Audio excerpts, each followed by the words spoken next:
పరిశుద్ధ లేఖన భాగంలో నుండి యెషయా గ్రంథం 41వ అధ్యాయం. యెషయా గ్రంథం 41వ అధ్యాయం 10వ వచనం. కింద నుంచి 3వ లైన్ నుంచి చదవండి. నీకు తోడై ఉన్నాను, భయపడకము, నేను నీ దేవుడై ఉన్నాను, దిగులు పడకము, నేను నిన్ను బలపరుతును, నీకు సహాయం చేయవాడను నేనే. నీకు సహాయము చేయవాడను నేనే. నీతి అను నా దక్షిణ హస్తముతో, నీతి అను నా దక్షిణ హస్తముతో నిన్ను ఆదుకొందును. దేవుని నామానికి మహిమ కలుగును గాక. హల్లెలూయా. నీకు సహాయము చేయువాడను నేనే అని పలుకుతూ ఉన్నటువంటి దేవుడు, సమస్తాన్ని కలిగి చూస్తున్నవాడు, ఆయనే సహాయము చేయగలిగినటువంటి వాడు. అనేక సందర్భాలలో, అనేక పరిస్థితులలో మనం ఇంతకు మునుపు మాట్లాడుకునే రీతిగా ఆ విపత్తు మధ్యలో, ఆ ప్రకృతి వైపరీత్యాల మధ్యలో ఉన్నటువంటి వారు మీరెంతమంది అనుదినం వార్తలను చూస్తూ ఉన్నారో నాకైతే తెలియదు. అయితే వారు ఎలాంటి పరిస్థితి మధ్యలో ఉన్నారయ్యా అంటే, కోటీశ్వరులే, ఇంతవరకు వారి ఇంటిలో చెత్త వాడు బయట పడేసి ఉండడు. కానీ ఈరోజు సహాయం కొరకు ఏం చేస్తా ఉన్నారయ్యా అంటే, కార్పొరేషన్ వాళ్ళు పెట్టిన లారీల్లో ఎక్కి ప్రయాణం చేస్తా ఉన్నారు ఆ ఇబ్బంది నుంచి బయటకు వెళ్ళడానికి. కోటీశ్వరులే, కావాలంటే ఒక BMW కారుని ఎందుకు తెచ్చుకోగలరా? కానీ ఆ స్థితి లేదు. ఎవరైనా వచ్చి ఏదైనా సహాయం చేస్తే బాగుండనుకొని సర్దుకుపోయి సహాయం కొరకు అర్థిస్తూ ఉన్నారు. మనమైనా సరే ఏదైనా ఇబ్బంది ఉన్నప్పుడు ఏదో ఒక రకంగా సహాయపడేవాళ్ళు, మాట చేతనో, చేతల చేతనో, క్రియల చేతనో సహాయం చేసేటువంటి వారు ఉంటే బాగుంటుందని ఆశపడుతూ ఉంటాం. కానీ ఆ ఆశ అనేక పర్యాయాలు భంగమైపోతా ఉంటుంది, నిరాశగా మారుతూ ఉంటుంది. మనం ఎదురు చూస్తాం, ఫలానా వాడు మనల్ని ఆదుకుంటాడేమో అని పరిగెడతాం. కానీ అక్కడికి వెళ్ళిన తర్వాత వారు మనకు పెడముఖము చూపించటాన్ని బట్టి, నిరాకరించటాన్ని బట్టి నిరుత్సాహపడిపోతూ ఉంటాం. అందుకనే కీర్తనకారుడు తన అనుభవంలో ఒక చక్కని మాట అంటాడు. 60వ కీర్తన 11వ వచనములో, మనుషుల సహాయము వ్యర్థము, శత్రువులను జయించుటకు మాకు సహాయము దయచేయము. మనుషుల యొక్క సహాయము వ్యర్థం. ఈ లోకంలో మా వారిలో గొప్పవాళ్ళు ఉన్నారండి, వాళ్ళ రికమెండేషన్ పనికొచ్చిందండి, వాళ్ళు ఆర్థికంగా బలపరుస్తారండి, వారుంటే మాకు చాలండి అని అనుకున్నావో ప్రమాదంలో పడ్డట్టే. ఎందుకయ్యా అంటే, ఈ రోజుగా మంచిగా ఉన్నోళ్ళు రేపు చెడియేటువంటి ప్రమాదం ఉంది. వారికి అనుకూలంగా నువ్వు మాట్లాడకపోతేనా, వారి ముందు ముఖస్తుతి చేయకపోతేనా నీకు ఇచ్చేటువంటి సహాయం ఆగిపోవచ్చు. కానీ నీవు ఏ స్థితిలో ఉన్నా, నీవే పరిస్థితుల మధ్య ఉన్నా, పిలిచిన వెంటనే సహాయము చేయగలిగిన వాడను నేనే అని ఆయన అభయం ఇస్తూ ఉన్నటువంటి దేవుడు అయ్యుంటూ ఉన్నాడు. మార్కు సువార్తలో ఒక తండ్రి వస్తూ ఉన్నాడు, తన బిడ్డ శాంతుల రోగముతో బాధపడుతూ ఉన్నాడు. వాడు అకస్మాత్తుగా అగ్నిలోనో నీళ్ళలోనో పడిపోతూ ఉన్నాడు, తనను తాను గాయపరుచుకుంటూ ఉన్నాడు. ప్రభువు దగ్గరకు వచ్చి వాడు అడుగుతూ ఉన్నాడు, అయ్యా నీకు ఇష్టమైతే నా కుమారుని స్వస్థపరచును. 22వ వచనం అనుకుంటాను.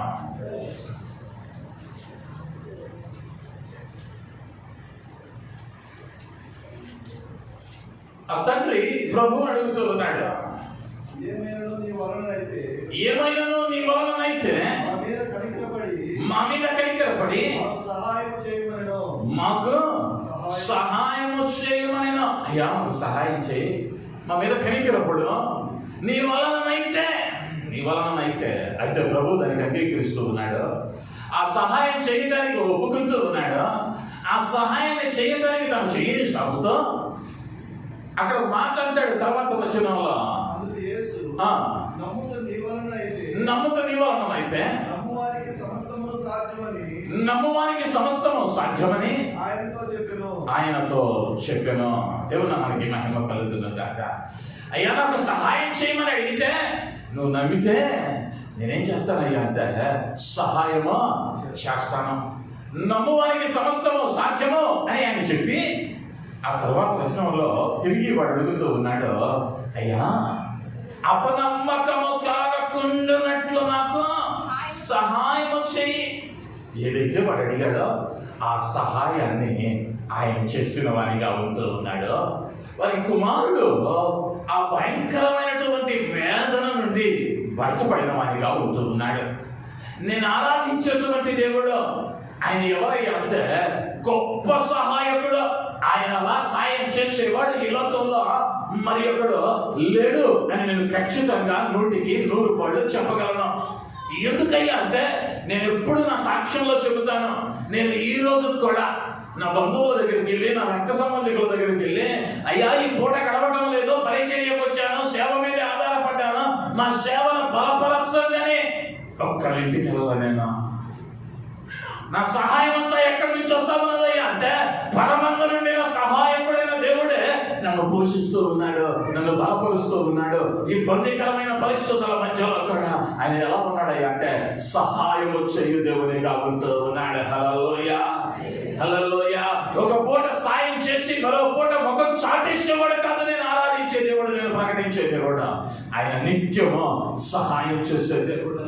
అయితే ఈనాడు అనేక కుటుంబాలు వేదనలో ఉన్నాయే, కన్నీటి మధ్య ఉన్నాయే, ఇబ్బందుల పాలు అవుతూ ఉన్నాయే. కారణం ఏంటయ్యా అంటే ఆ సహాయకుడిని వారికి నాయకునిగా ఉంచుకోలేకపోతూ ఉన్నారు. ఆ సహాయకుడైన దేవుడు ఆ కుటుంబానికి యజమానిగా ఉంటే, ఆ కుటుంబానికి ఆలోచన ఇచ్చేవారిగా ఉంటే సమస్తములను ఆయన సహాయము కలుగుతూ ఉన్నదిగా అవుతూ ఉన్నది. అయితే ఈ ఉదయకాలం ఆయన నీకు సహాయకునిగా, నీకు సహాయం చేయవనిగా ఆయన ఉండాలి అంటే నీలో నాలో ఉండవలసినటువంటి 3 కార్యాలను ఉదయకాలం ముందు మనం ధ్యానించుకుందాం. మొదటిగా కీర్తనల గ్రంథం 115వ కీర్తన, పరిశుద్ధ లేఖన భాగం కీర్తనల గ్రంథం 115వ కీర్తన 9వ వచనం. యెహోవాను నమ్ముకొనుడి, ఆయన వారికి సహాయము వారికి కేడము. అహరోను వంశస్థులారా యెహోవాను నమ్ముకొనుడి, ఆయన వారికి సహాయము వారికి కేడము. యెహోవా యందు భయభక్తులు గలవారులారా యెహోవా యందు నమ్మిక ఉంచుడి. దేవుని నామానికి మహిమ కలుగును గాక. హల్లెలూయా. ఆయన సహాయకుడు, సహాయము చేయువాడు. ఆయన సహాయము నీ జీవితంలో, నీ కుటుంబంలో, నీ యొక్క ఆత్మీయ పయనములో ఆయన నీకు సహాయకునిగా ఉండాలంటే నువ్వు మొదటగా ఏం చేయాలి అంటే ఆయనను నమ్ముకోవాలి. ఆయనను నమ్ముకోవాలి, నమ్మాలి. ఈరోజు అనేక పర్యాయాల్లో నమ్ముతూ ఉన్నాం అని అనుకుంటూనే నమ్మని వాళ్ళుగా బ్రతికేస్తూ ఉన్నా, ఒక మాట చెప్పడానికి వేదనగా ఉన్నా,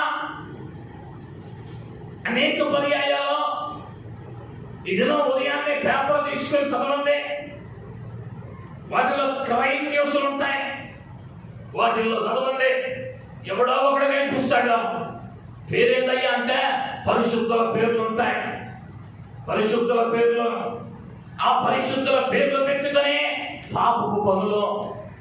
ఎవరయ్యా ఈనాడు అంటే సత్యాన్ని ఎరిగి, నమ్మదగిన దేవుని కార్యాలను ఎరిగి, మనస్సులో వాత వేయబడి, మనస్సాక్షి సచ్చిన స్థితిలోనికి వెళ్ళి ఆయన మీద నమ్మకం ఉంచామంటాం, ఆయననే నమ్ముకున్నామంటాం, కానీ ఆ నమ్మదగిన దేవుడు నీతో ఉండేటువంటి కార్యాలు మాత్రం కరువైపోతూ ఉన్నది, నాలో ఉంటూ ఉన్నా. ఒక ఆయన ఇలాగే ఉన్నాడు, యాకోబు గారిని మందిరానికి వెళ్తాడు, ఒక గ్రామంలో నివసిస్తూ ఉన్నాడు. నేను అనేక పర్యాయాలు జ్ఞాపకం జ్ఞాపకం చేశాను. ఈ యాకోబు గారు ప్రతిదినం ఉదయాన్నే టీ తాగేటువంటి అలవాటు వారింటికి. అయితే వారి గ్రామానికి చిన్న గ్రామం, ఆ గ్రామానికి పాలు పోసేవారు ఎవరు లేరు, పక్క ఊరు నుంచి రావాలి పాలు. ఒక ఆమె వస్తుంది, ఆమె ఎవరో హైందవరాలు, దేవుని ఎరగనటువంటి ఆమె వచ్చేసరికి ఆలస్యం అవుతా ఉంది. ఈయనకేమో చిరాకు వస్తా ఉంది. మాస్టర్ గారు పాతకాలం పైన చూశాడు, కొన్ని రోజులు తట్టుకోలేకపోయాడు. ఒక రోజు లేచి అడిగాడు ఆమె, అమ్మా నువ్వు ఇంటికి వస్తే కుదరదు, నాకు 6 అలా టీ కావాలమ్మా, నువ్వు 1 అక్కడ రావడానికి ట్రై చేయాలి అన్నాడు.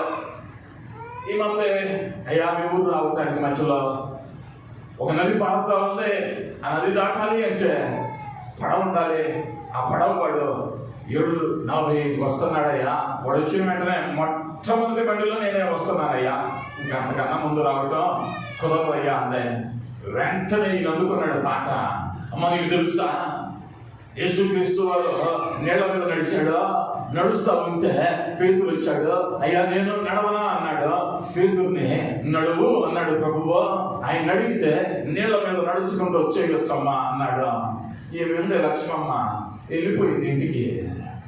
తర్వాత నుంచి వస్తా ఉంది, ఈ నిద్ర లేచేసరికి పాలు గడప దగ్గర ఉంటున్నాయి. ఈయనకి అర్థం కాల.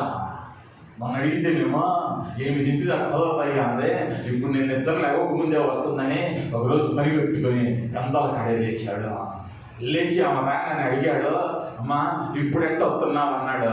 అయ్యా నువ్వు ముందు చెప్పావు కదా అని అందే. ఏందమ్మా ముందంటే ప్రార్థన చేసుకుని పేతురులాగా యేసులాగా నడవమన్నావుగా, నడిచి వచ్చేసాను అందే.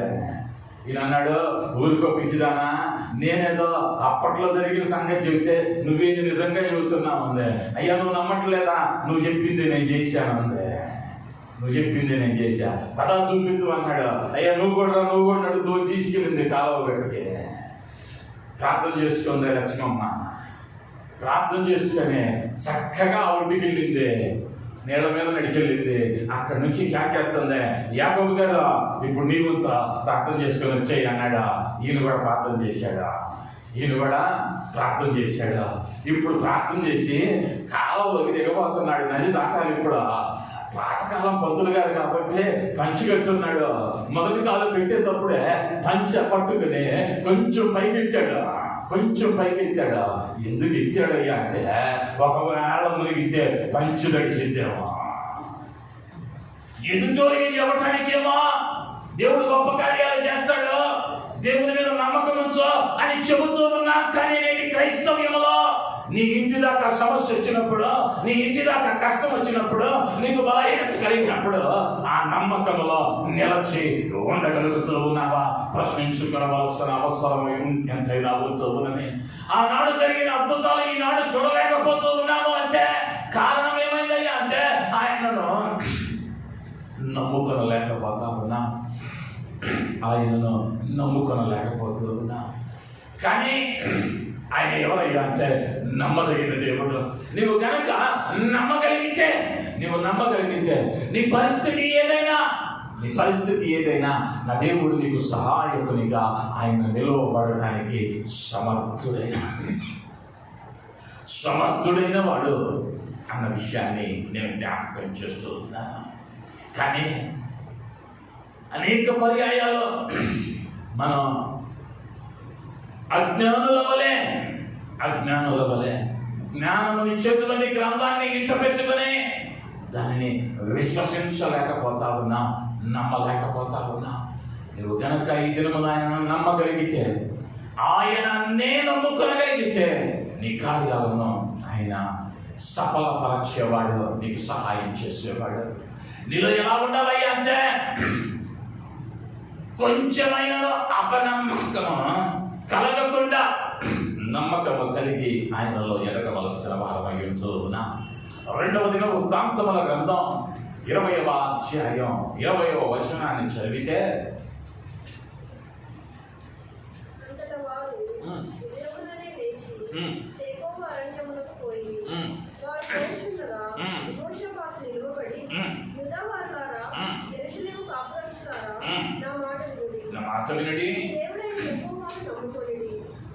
దేవుడైన యెహోవాను నమ్ముకునండి, అప్పుడు మీరు స్థిరపరచబడుతున్నారు. దేవుని నామానికి మహిమ కలుగును గాక. హల్లెలూయా. మోయాబీలు, అమ్మోనీయులు, శేయరు వన్యవాసులు 3 రాజ్యాల వారు వచ్చారు యుద్ధానికి వెళ్తా ఉన్నాడు. యుద్ధానికి వెళ్తూ ఉన్నప్పుడు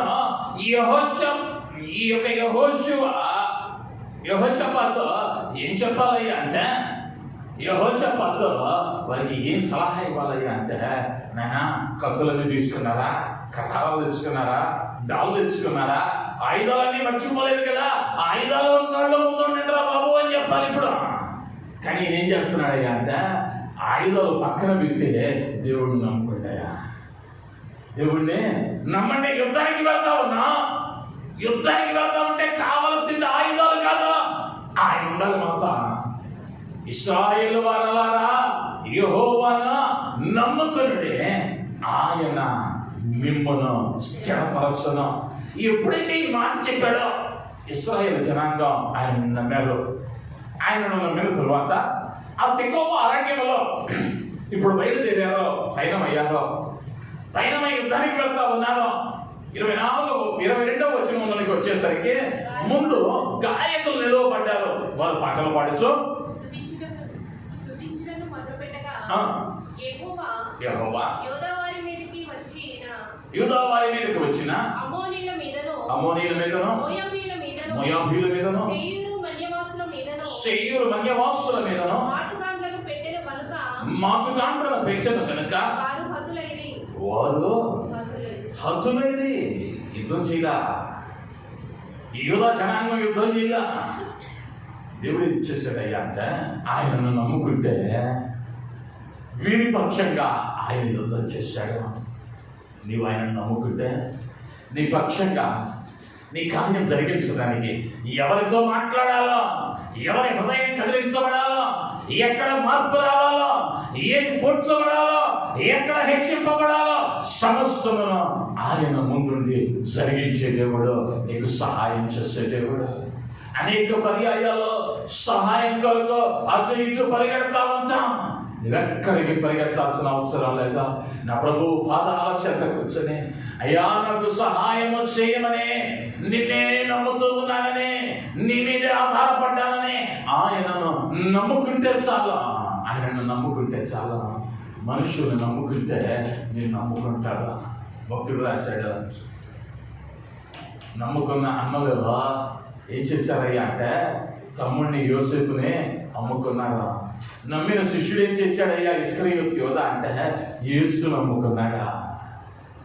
నమ్మి పలుమార్లు మోసపోయాను. భక్తుడు పాట రాస్తా ఉన్నాడు. నువ్వు మనుషులను నమ్మితే మోసపోయి నిరుత్సాహపడటమే, కానీ నా ప్రభువును నమ్మి నేటి వరకు, భూమికి పునాది వేయబడినది మొదలు నేటి వరకు మోసపోయిన వాడు లేడా? మోసపోయిన వాడా? ఒక్కడునో లేడా? దేవుళ్ళు ధైర్యంగా చెప్పగలనా? ఒక్కడునో లేడా? ఒకవేళ ఆశీర్వాదం పొందుకోలేదంటే ఆ పొందుకొని వానిలో ఇంకా నువ్వు సరి చేయబడవలసిన ఏదైనా ఉన్నదేమో. కానీ నా దేవుడు ఎవరయ్యా అంటే, నమ్మదగిన వాడు, సహాయకుడైంటూ ఉన్నాడు. యూదా జనాంగానికి యుద్ధము చేయకనే జయాన్ని ఇచ్చాడు. అందుకనే యెషయా ప్రవక్త ద్వారా ప్రభు మాట్లాడుతూ ఉన్నాడు. 26వ అధ్యాయము 3వ వచనములో మనం గమనిస్తే, ఎవరి మనస్సు నీ మీద ఆనుకొనునో వానిని నీవు పూర్ణ శాంతి గలవానిగా కాపాడు. దేవుని మనకి మహిమ కలుగును గాక. హల్లెలూయా. ఎవరి మనస్సుని మీద ఆనుకొనునో, లేదా ఎవడు నిన్ను నమ్ముకొనునో, నీవే సర్వమని, నీవే ఆధారమని, నీవు తప్ప మరి ఎవడు లేడని నిన్నే నమ్ముకున్నాడా, వారిని ఏం చేస్తా ఉన్నాడు అంటే ఆయన పూర్ణ శాంతి కలవానిగా చేస్తా ఉన్నాడు. కుటుంబంలో నెమ్మది ఎప్పుడు ఉంటుందయ్యా అంటే, అన్నీ చక్కగా ఉన్నప్పుడు. అన్నీ చక్కగా ఉంటేనే నెమ్మది ఉంటుంది. అంటే నీ కుటుంబంలో నెమ్మది కలిగినట్లుగా సమస్త విషయాల్లో ఆయన ఆయన సహాయం కావాలి అంటే నీవు ఆయనను నమ్ముకోవాలి. ఆ నమ్మకం ఎలా ఉండాలి అంటే ఆఖరి సెకండ్ వరకు నీ విశ్వాసం చెల్లించకూడదు. ఎందుకయ్యా అంటే మాట ఇచ్చిన వాడు నమ్మదగిన వాడు. ఆయన క్షణమాత్రములో పరిస్థితులను తారుమారు చేయగలడు. సూర్యుడినే ఆపిన దేవునికి నీ సమస్యను మార్చడం స్వల్పమైన కార్యం. ఈరోజు సూర్యుడి దగ్గరికి వెళ్ళి రావాలి, చంద్రుడి దగ్గరికి వెళ్ళి రావాలంటేనే నెల తరబడి ప్రయాణాలు చేస్తా ఉన్నారు. కానీ ఆ చంద్రుడిని ఆ సూర్యుడిని ఒక్క మాట చేత దేవుడు ఆపినవనిగా ఉంటూ ఉన్నాడు. ఆ దేవుడు నీకు సహాయం చేస్తానంటా ఉన్నాడు. ఆయన అన్నాడు, యేసుక్రీస్తు వారు ఈ లోకంలో శిష్యులతో మాట్లాడుతూ, మీరు నేను చేసిన వాటి కంటే మరి గొప్ప కార్యాలు చేస్తారన్నాడు. నేను ఏదైతే చేశానో నా 3.5 సంవత్సరాల పరిచయ జీవితంలో వాటికంటే గొప్ప కార్యాలు మీరు చేస్తారు. అయితే చేస్తారు అని చెప్పిన దేవుడు వాస్తవమే చెప్పాడు. మీకు తెలుసో లేదో, కొంతమంది ప్రపంచాన్ని వణికించిన దైవజనులు ఉన్నారు. వాళ్ళు వెళుతూ ఉంటేనే ఒక గొప్ప ఉద్యోగం, వాళ్ళు వెళుతూ ఉంటేనే రోగులు స్వస్థపడ్డారు. ఒక డిఎల్ మోడీ, ఒక బిల్లీ గ్రహం గారు, అనేక మంది దైవజనులు వాళ్ళు హాస్పిటల్లోకి వెళితే వ్యాధులు స్వస్థత పడుతూ ఉన్నాయి. ఎన్నో అద్భుతాలు ప్రపంచాన్ని ఒక నూతన ఉద్యమంలోకి నడిపిన డిఎల్ మోడీ, ఎంతో మంది ప్రాణ త్యాగాలు చేసినటువంటి విలియం కేరీ, అనేక మంది ఉన్నారు. వారందరూ ద్వారా దేవుడు గొప్ప కార్యాలు చేశాడు. మరి నేటి దినాల్లో ఎందుకయ్యా జరగటం లేదు అంటే పరిస్థితులను చూసుకొని ప్రభు మహిమను మరచిపోతూ ఉన్నా, ఆయన కార్యాలను మరచిపోతూ ఉన్నా. నువ్వు నమ్మగలిగితే 2000 సంవత్సరాల క్రితం సజీవునిగా ఈ లోకంలో సంచరించి సహాయం చేసిన దేవుడు నీ కుటుంబంలో సహాయం చేయువానిగా ఆయన నిలువపడేవాడై ఉన్నాడు. అందుకనే కీర్తనాకారుడు అన్నాడు 4వ అధ్యాయములో 5వ వచనములో, నీతియుక్తమైన వల్ల అర్పించుచు యెహోవాను నమ్ముకునుడు. ఆయన నమ్ముకుంటే, ఆయనను నమ్ముకుని నీవు నీతియుక్తమైన బలలో నీవు అర్పించేటువంటి బలి నీతి కలిగినదిగా ఉండాలి. నీవు అర్పించేటువంటి బలి నీతి కలిగినదిగా ఉండాలి. నేను ఎప్పుడు ఒక సంఘటన జ్ఞాపకం చేస్తా. కొత్తగా ఒక దొంగ మారు మనసు పొందాడు, మందిరానికి వచ్చాడు. దైవజనుడు అన్నాడు, అయ్యా మందిరంలో బలాలు అవసరం, బలం చేయించాలి, చెక్క కావాలయ్యా అన్నాడు. చెక్క కావాలన్నాడు. పాపం కొత్తగా రక్షింపబడిన దొంగకి ప్రేరేపణ వచ్చింది. నేను ఇద్దామనుకున్నాడు. ఇప్పుడు ఎట్ట ఇయ్యాలయ్యా అంటే దొంగతనం మానేశాడు. వీడికి ఏ పని రాదు. ఇప్పుడు వీడికి ఏ పని రాదా? పాస్టర్ గారి దగ్గరికి వెళ్ళాడు. పాస్టర్ గారు బలలకి నేను ఇస్తానంటే దేవుడు ప్రేరణ ఇచ్చాడు. మంచిదయ్యా, ఎట్టిస్తావు? ఉద్యోగం లేదుగా, మొన్నగా జైలు నుంచి వచ్చావు, నిన్నగా బాప్తీసం తీసుకున్నావు, ఎట్టయ్యా అన్నాడు. ఈ ఒక్క రాత్రికి నన్ను వదిలేయండి. ఏం చేయాలి? ఈ ఒక్క రాత్రికి నన్ను వదిలేస్తే మళ్ళీ రేపు వచ్చి మారు మనసు పొందుతా. ఈనాడు క్రైస్తవ్యంలో కూడా అనేక పర్యాయాలు ఏమైపోతా ఉన్నామయ్యా అంటే ఈ ఒక్క గంట మాత్రం, ఈ 3 గంటలు మాత్రం చోటకి వెళ్ళొద్దాం. మనం మేము రాగానే మాకు ఏమవ్వాలయ్యా దేవుడు అంటే మాకు సహాయం చేయాలి. మేము చేసి మాత్రం చేస్తా ఉంటాం. ఏం చేస్తామన్నామయ్యా అంటే మన భక్తిలో నీతి లేదు. మన భక్తిలో నీతియుక్తమైన బలులను మనం అర్పించలేకపోతా ఉన్నాం. ఆయన ఎలా నమ్ముకోవాలయ్యా అంటే అది స్థిరమైన విశ్వాసంగా ఉండాలి. అపనమ్మకం ఉండకుండానట్లు నాకు సహాయం చేయమని తండ్రి అడిగిన రీతిగా, అయ్యా నీ మీద నమ్మకం అది ఏ స్థితిలోనూ జారిపోకుండా కృపనివ్వమని ప్రార్థించే వారంగా ఉండగలిగితే, ఆ ప్రతి పరిస్థితుల్లోనూ నమ్మకంగా ఉంటే ఆయన నీకు సహాయకునిగా ఉండేటువంటి దేవుడు. రెండవదిగా కీర్తనల గ్రంథం 33వ కీర్తన 21వ వచనం, తన ప్రాణము యెహోవా కొరకు మన ప్రాణము యెహోవా కొరకు కనిపెట్టుచున్నది. ఆయనే మనకు సహాయమును మనకు కేడమునై ఉన్నాడు. దేవుని మనకి మహిమ కలుగుతుంది గాక. హల్లెలూయా. ఆయన మనకు సహాయమో కేడమో. అయితే మనం ఏం చేస్తా ఉన్నామయ్యా అంటే మన ప్రాణములో యెహోవా కొరకు కనిపెట్టుకొనుచున్నవి లేదా నిరీక్షించుచున్నవి, ఎదురు చూచుచున్నవి. నువ్వేం చేయాలి అంటే ఆయన కొరకు నిరీక్షణ కలిగి ఉండాలి. ఆయన నమ్మదగిన దేవుడే, సహాయం చేస్తాడు. ఆ దేవుడిని నువ్వు నమ్మిన దినాన ఆ నమ్మకాన్ని బట్టి నువ్వు నిరీక్షణ కలిగి ఉండాలి. ఆ నిరీక్షణ నిన్ను సిగ్గుపరచదు. ఆ నిరీక్షణ నిన్ను సిగ్గుపరచదు. ఆ నిరీక్షణ ఏంటయ్యా అంటే చెప్పిన వాడు నమ్మదగిన దేవుడు, ఆయన ఖచ్చితంగా చేస్తాడనే నిరీక్షణ నీలో కావాలి. అనేక పర్యాయాలు మన నిరీక్షణ ఎట్టుంటుందయ్యా అంటే, నిరీక్షణ ఎలా ఉంటుందయ్యా అంటే, ఒక అమ్మ ప్రార్థన చేస్తా ఉంది. ఇంట్లో కూర్చుంది. ఇంటికి రోడ్లో ఉన్న వాళ్ళందరూ చెత్త తీసుకొచ్చి ఆడేస్తున్నారు. ఏమో భారం అంతా ఏందయ్యా అంటే ఆ వాసన తట్టుకోలేకపోతుంది వర్షం పడ్డప్పుడల్లా.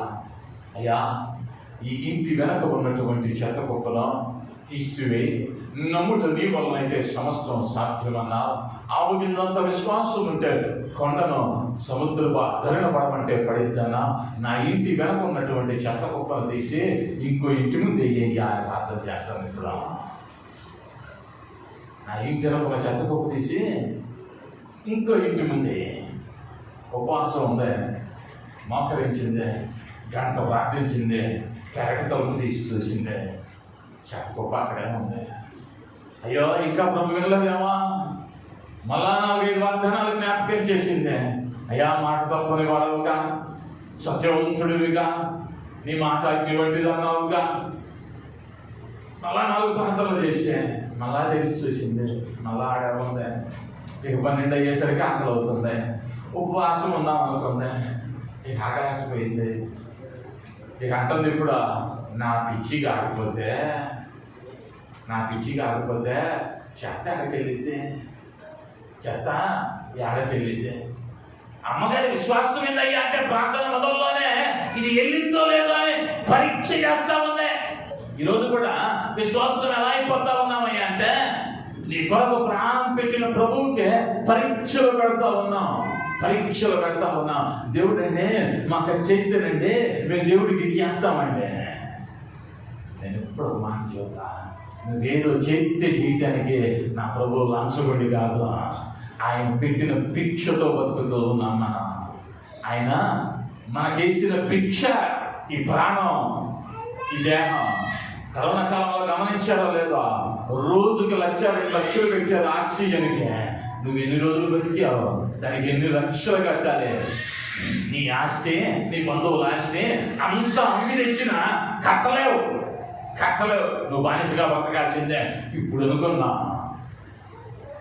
నువ్వు సున్నానా లేదా ఆస్తిపరుడువా? ఆయన నీకు భిక్ష వేసాడు అంటానికి ఎంతకన్నా పెద్ద ఉదాహరణ అక్కర్లా. ఆయన మనల్ని జాలితో బ్రతికిస్తా ఉన్నాడు. కానీ మనం ఏమైపోతామయ్యా అంటే దేవుడు ఇది చేస్తే, అది ఇస్తే, ఇది చేస్తాం. ప్రభువుకి ఎవరు కావాలయ్యా అంటే ఆయన ఎందుకు నమ్మిక ఇచ్చి నిరీక్షణతో ఎదురు చూచువారు కావాలి. నీ విశ్వాసం ఎలా ఉండాలయ్యా? నీకు సహాయం చేసేమనిగా ఆయన ఉండాలి అంటే నువ్వు నిరీక్షణ కలిగి ఉండాలి. అది 1 రోజులు కావచ్చు, 10 రోజులు కావచ్చు, లేదా సంవత్సరమే కావచ్చు. కానీ మాట ఇచ్చిన దేవుడు మాట తప్పడు. ఆలస్యమైతేమా అలక్ష్యం చేయడం ఖచ్చితంగా చేస్తాడు. కాకపోతే విశ్వాసాన్ని ఆయన పరీక్షిస్తూ ఉన్నాడేమా, లేదా నువ్వు సరి చేసుకోవాల్సినది ఉన్నదేమా? అబ్రహాము గారంటే సంతానం కొరకు దేవుడు వాగ్దానం చేస్తున్న తరువాత 25 ఏళ్ళు ఎదురు చూశాడు. 25 ఏళ్ళు అప్పుడు ఇచ్చాడు దేవుడు చేసిన వాగ్దానాన్ని. యోసేపు కలగన్నాడు. కన్న కలను బట్టి కఠినమైన శ్రమలు అనుభవించాడు. ఆయన తన నిరీక్షణ కోల్పోలా. నమ్మదగిన దేవుని వైపే, నీతిమంతుని వైపే సహాయం చేస్తాడని తన కనులు ఎత్తాడు. 21 సంవత్సరాల తరువాత తిరిగి తనకు ఉన్నతమైన స్థలంలోనికి తన స్వప్నము నెరవేర్చబడతా ఉంది. యాకోబు 21 ఏండ్లో ఆశీర్వాదం కొరకు ఎదురు చూశాడు.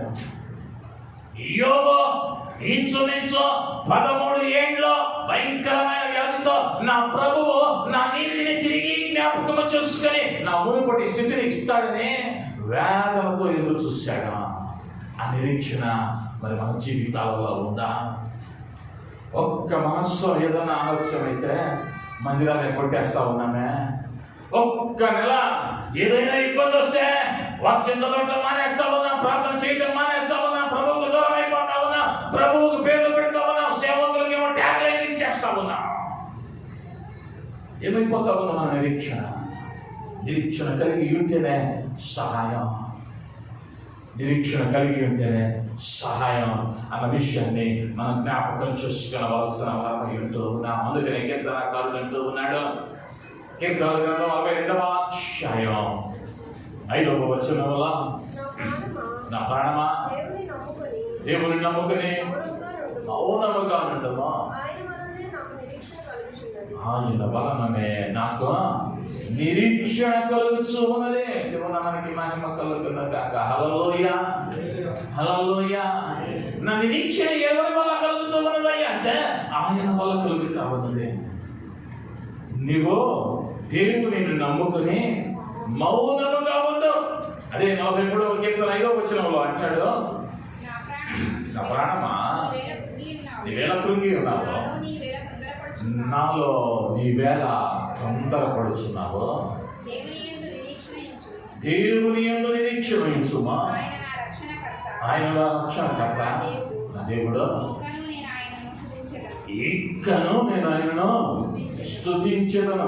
ఇంకను అన్నాడంటే ఉదీన స్థితిలో ఉన్నాడు, ఇబ్బందికరమైన పరిస్థితుల మధ్యలో ఉన్నాడు, వేదనకరమైన స్థితిగతుల మధ్యలో ఉన్నప్పుడు, అయ్యా నన్ను చూసిన వారు నా మీద జాలి పడుతూ ఉన్నా, నన్ను హేళన చేస్తూ ఉన్నా, నేను ఇంకను ఏం చేస్తానయ్యా అంటే నా యెహోవాను స్తుతించదను, ఆయన మీదే నా నిరీక్షణను నిలుపుతాను.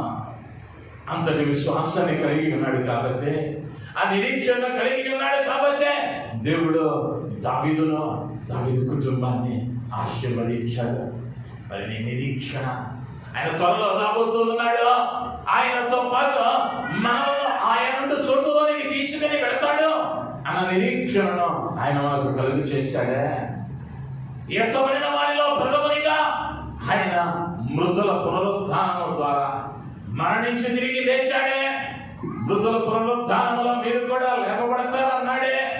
మరి దాని కొరకు సిద్ధపడుతూ ఉన్నామా? ఆ నిరీక్షణను కలిగి ఉన్నామా? ప్రశ్నించుకునవలసిన వారమై ఉంటూ ఉన్నా.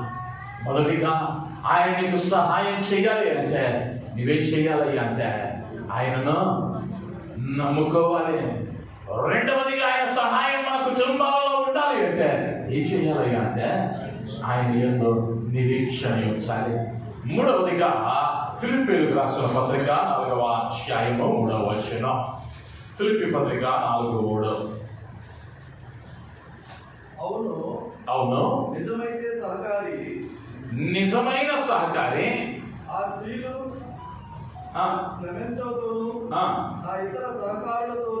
నా ఇతర సహకారులతోనూ సువార్త పనిలో నాతో కూడా ప్రయాసపడిన వారు కనుక, సువార్త పనిలో నాతో కూడా ప్రయాసపడిన వారు కనుక వారికి సహాయం చేయమని నిన్ను వేడుకొనుచున్నాను.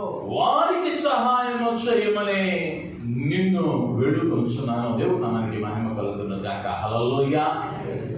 అపోస్తలుడైన పౌలు ఫిలిప్పీయులను అడుగుతూ ఉన్నాడు,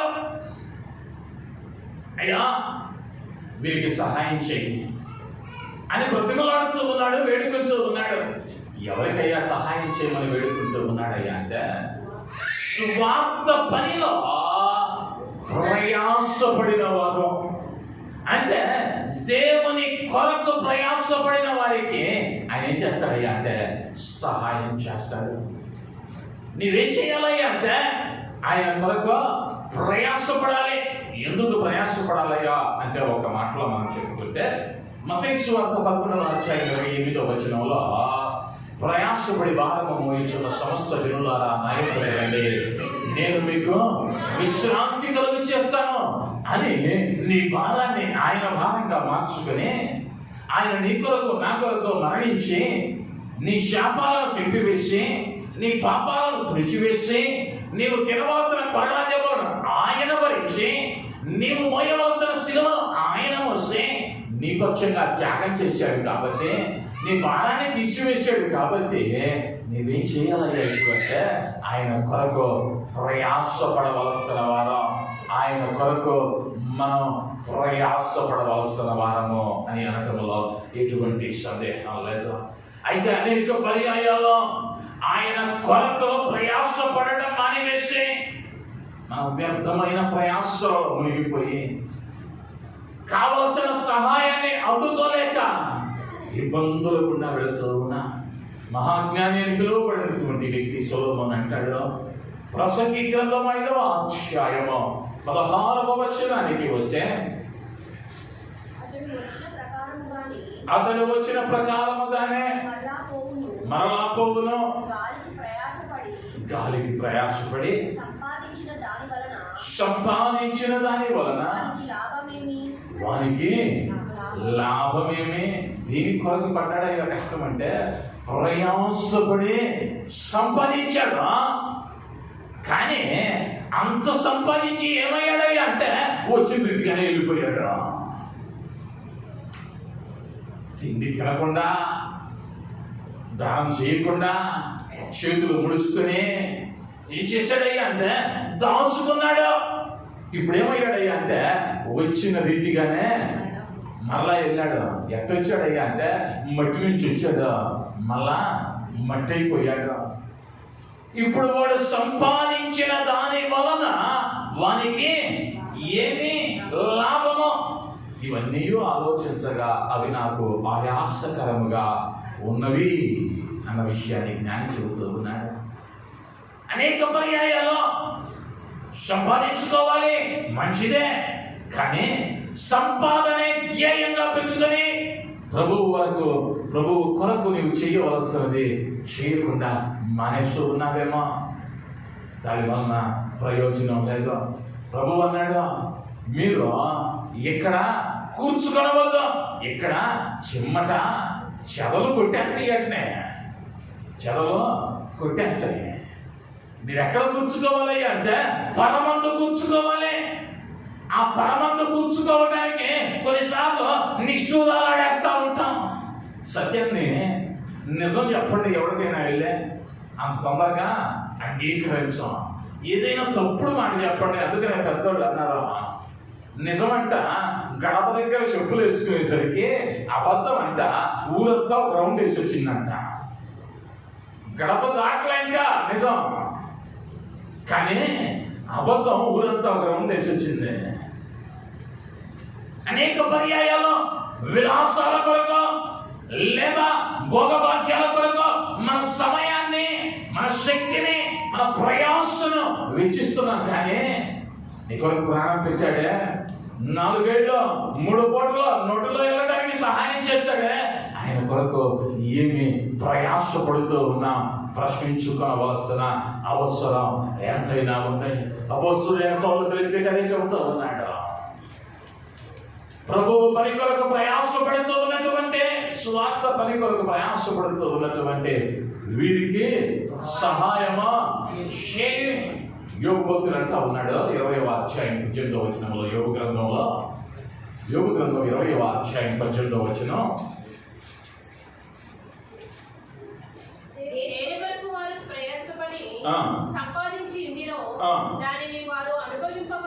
దానిని వారు అనుభవింపక మరలా అప్పగించెను. వారు సంపాదించిన ఆస్తి కొలది వారికి సంతోషమా ఉండదు. లేనుడు ఏమనుకుంటాడయ్యా అంటే డబ్బులు వస్తే చాలు సంతోషంగా ఉండొచ్చు అనుకుంటాడా? యోబు భక్తుడు చెప్పాడు, వాడు సంపాదించిన ఆస్తిలో వారికి సంతోషమా లేదా? ఒకవేళ కనుక డబ్బుంటే సంతోషంగా ఉండే పని అయితే యోబే నెంబర్ 1 అవుతాడా? ఎందుకయ్యా అంటే ఊజు దేశంలో యోబు అంతటి ఐశ్వర్యవంతుడు లేడు అని పరిశుద్ధ గ్రంథం స్పష్టంగా చెప్పింది. ఆయనే అంటా ఉన్నాడు, సంపాదించిన ఆస్తిలో సంతోషం ఉండదు. ఎక్కడయ్యా సంతోషం ఉండదంటే ఆయన కొరకు ప్రయాసపడగలిగితే, ఆయన కొరకు, ఆయన పని కొరకు, అది ఏ రీతిగానైనా అనేక పర్యాయాలు ఆ ప్రయాసను నిర్లక్ష్యం చేస్తూ ఉంటాం, ఆ ప్రయాసను పెడచి మీద పెడతా ఉంటాం. అయితే అపోస్తులైన పౌలు అంటూ ఉన్నాడు, కొలస్సీయులకు రాసిన పత్రిక 1వ అధ్యాయము 29వ వచనం, నాలో బలముగా కార్యసిద్ధి కలుగజేయు ఆయన క్రియాశక్తిని బట్టి నేను పోరాడుచు ప్రయాసపడుచున్నాను. దేవుని మనకి మహిమ కలుగును గాక. ఆ ప్రారంభంలో ఉన్నాడు, అందు నిమిత్తము ఏమవుతూ ఉన్నాడయ్యా అంటే పోరాటముతో ప్రయాసపడతా ఉన్నాడు. ఈ ప్రయాస పడటానికి అనేక పోరాటాలు వస్తూ ఉన్నాయి. ఏదయ్యా పోరాటాలంటే చెరసాలలో వేయబడతా ఉన్నాడు, కొట్టబడుతూ ఉన్నాడు, శిక్షింపబడుతూ ఉన్నాడు, చెరసాలలో వేయబడతా ఉన్నాడు, సంఖ్యల చేత బంధింపబడతా ఉన్నాడు.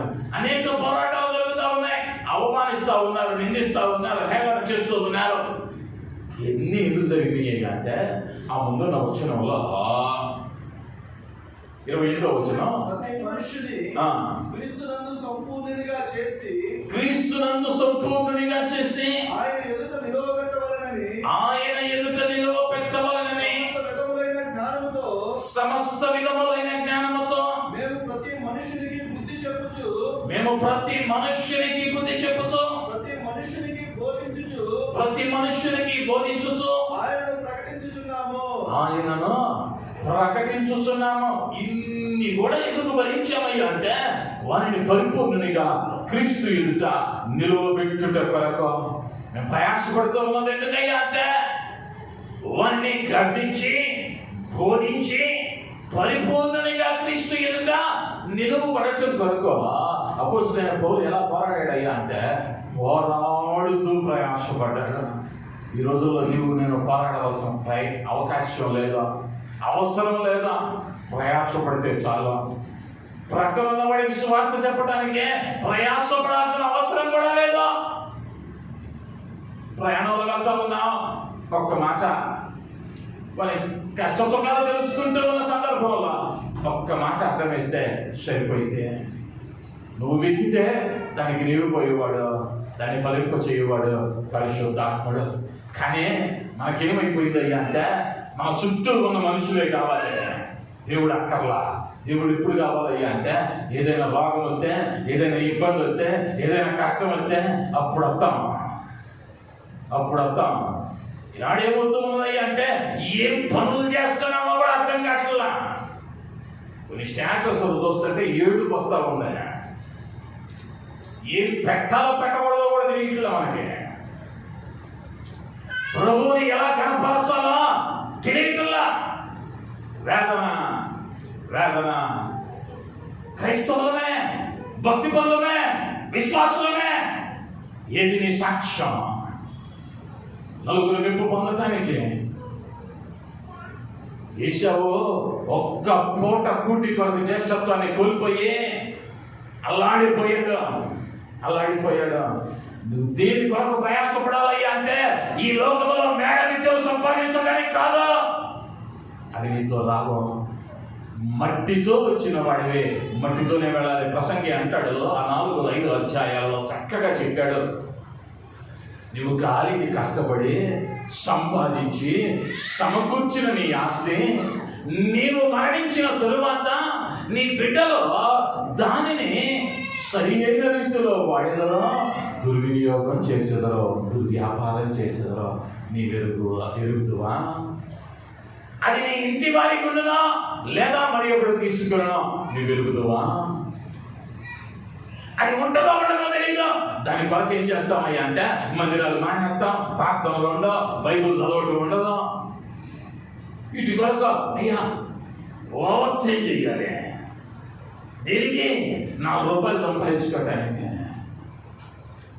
ఆ ₹4 ఆయన కృప లేకపోతే 4 సెకండ్లలో మాయమైపోయింది అనుకుంటున్నావేమో. నువ్వు సంపాదించిన అంతా కష్టపడిందే స్టేటస్లో పెడతా ఉంటారా, 1వ తారీఖు అప్పుడే అయిపోయిందా. 10 గంటలకు జీతం వచ్చిందంట, 11ంటికి ఇంటిలోని కట్టయింది, 12ంటికి కారులోని కట్టయింది.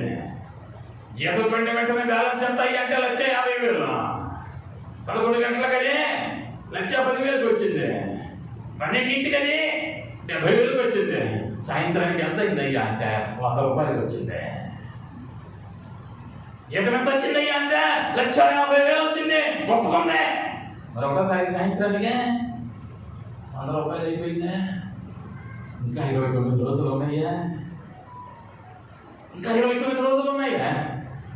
మరి ఈ ₹100 29 రోజులకి అది సాధ్యమా? ప్రాక్టికల్గా ఆలోచిస్తే అసాధ్యం. వాటి కొరకు ప్రయాసపడతా ఉన్నావే, మరి ఆ 100తో కూడా సంవత్సరం అంతయు పోషించగలిగిన వాడు నా ప్రభువు. ఆయన సహాయం చేయగలిగిన వాడు.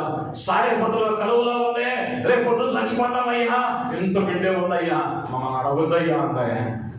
కానీ ఆ కొంచెం పిండి, ఆ కొంచెం నూనె కరువు కాలం అంతా పోషించబడింది. ఈ ప్రయాస దేని మీద ఉంది? ఎన్నో ఆత్మలు నశించిపోతా ఉన్నాయని ప్రక్కన నా దేవుడు స్వస్థపరిచేవాడు, నా దేవుడి కట్లను తెంచివేసేవాడు అని చెప్పగలిగిన స్థితిలో నీవు ఉన్నావా? పరిచయం చేయగలిగిన స్థితిలో ఉన్నావా? ఈ దినాలలో నన్ను అడిగితే నువ్వు ప్రయాసపడాల్సిన అవసరం లేదు. ఒక మాట ఆ మాట చెబితే నిన్ను కొట్టేవాడు, తిట్టేవాడు ఎవడో లేడు. వాక్ స్వతంత్రం ఉన్న దేశంలో ఉన్నా. కానీ దానికి కూడా ఏమనుకుంటారో, రేపు ఆయన ఏమైనా అనుకుంటే నీ గురించి నీ జీవితం ఏమైందయ్యా అంటే వేదనకరమైతే నీకు సహాయం చేసేవాడు ఎవడు? నువ్వు ప్రయాసపడవలసిన సమయంలో దాచుకుంటూ సమయాన్ని, ఆయనకి ఇవ్వవలసిన సమయాన్ని దొంగిలిస్తూ, ఆయనకి ఇవ్వవలసిన ధనాన్ని దొంగిలిస్తూ, ఆయన అన్నాడు మలాకీ గ్రంథం 3వ అధ్యాయం 9వ వచనంలో, మీ మీద నేను నేరమొకటి మోపుతూ ఉన్నాను, మీరు నా యొద్ద దొంగిలించి ఉన్నారు. మీరు నా యొద్ద దొంగిలించారు. ఏమయ్యా మేము దొంగిలించామంటే, నా మందిరానికి రావాల్సిన 10వ భాగాన్ని మీరు దొంగిలిస్తూ ఉన్నారు. దొంగలను ఆయన ప్రేమించుడా, దొంగలకు ఆయన సహాయం చేయడం, దానిలో ఎటువంటి మహత్వం లేదు. ఆయన పరిశుద్ధుడు, పాపిని ప్రేమిస్తాడు కానీ పాపాన్ని ద్వేషిస్తాడు. నువ్వు ప్రయాసపడాలి. దీని కొరకయ్యా అంటే ఆయన పని కొరకు. ఆయన రాకడలో ఒక గుంపు ఎత్తబడటానికి ప్రయాసపడాలి. నశించిపోతున్న ఆత్మల కొరకు ప్రయాసపడాలి. ఈ ప్రయాస నీలో ఉంటే ఆయన ఏం చేస్తాడయ్యా అంటే నీకు సహాయాన్ని పంపుతాడు. నేను 11-12 ఏళ్ళుగా నేను వెళ్ళినటువంటి మార్గం నేను ఎప్పుడు చెబుతాను. ఆ సాక్ష్యం చెబితే 10 నిమిషాల్లోనో పావు గంటలోనో చెబితే అర్థమయ్యేది కాదు. గంటల తరబడి చెప్పగలను. ఎందుకయ్యా అంటే ప్రతిదినం అద్భుతమే, ప్రతిదినం ఆయనే సహాయకుడు. ఎప్పుడు ఏం జరిగిందో తెలియదు, కానీ ఆయన తన సహాయాన్ని మాకు ఆపలా. ఎందుకయ్యా అంటే ఇక్కడ ఎవరున్నా లేకపోయినా ఎంతో మంది అవమానించారు. సాటుగా అవమానించిన వాళ్ళు కొందరైతే బహిరంగంగా అవమానించిన వారు అనేకులు.